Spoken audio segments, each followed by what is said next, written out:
Не ставаш кому сетя как бита цепи мрака. Не спирай трака, за да видиш как спира влака. Под римите на педата, в лапите на кутарака. Страх и заподозрях инстинкта безгрешен, заченат първороден грях. Крещях и кървях, милиони пъти умрях.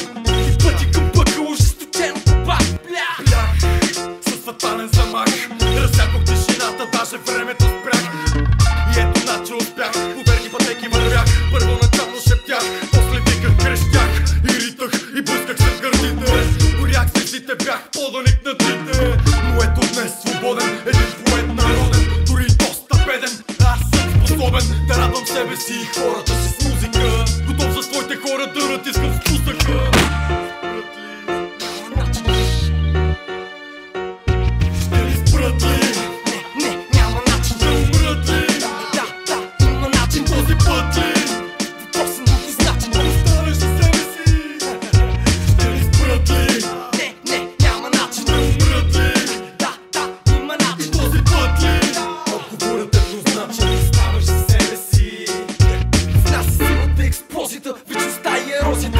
Холокост е божествения вкус на амброзията. Нас живеят вампири, когато мръсни вампири. Вода отоли душите грешни спири. Владейки римата, ритъма, смисъла и чувството. Времето, въздуха, вятъра и изкуството.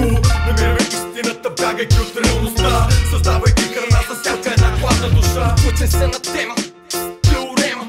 Тъмната арена, битката ожесточена. Борбата е за вселена, всемогъщо господство. В случая това е доста голямо толкова. Да се ширя в ухото с основателен тон. А това превръща се директно в перфектния пол. Да бъда толкова директен и още повече гад. Въртейки на малкия си пръст големия свят.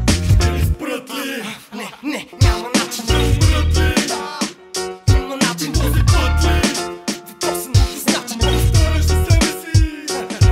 Ще ли спрат ли? Не, няма начин. Ще умрат ли? Да, има начин. Този път ли? Отговорът е еднозначен. Ставаш за себе си.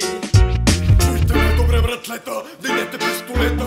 Нека да се прицелиме в сърцето на поета. Поп, нека стане на решета. Заради това, че не вкарва пънч в куплета. Аз го вкарвам шипа, някой ги харесаш. Да усетиш болката понякога е доста яко. Вдигам тост не с мляко, а с кръв шипа някой. Отговорът еднозначен, ставям на теб.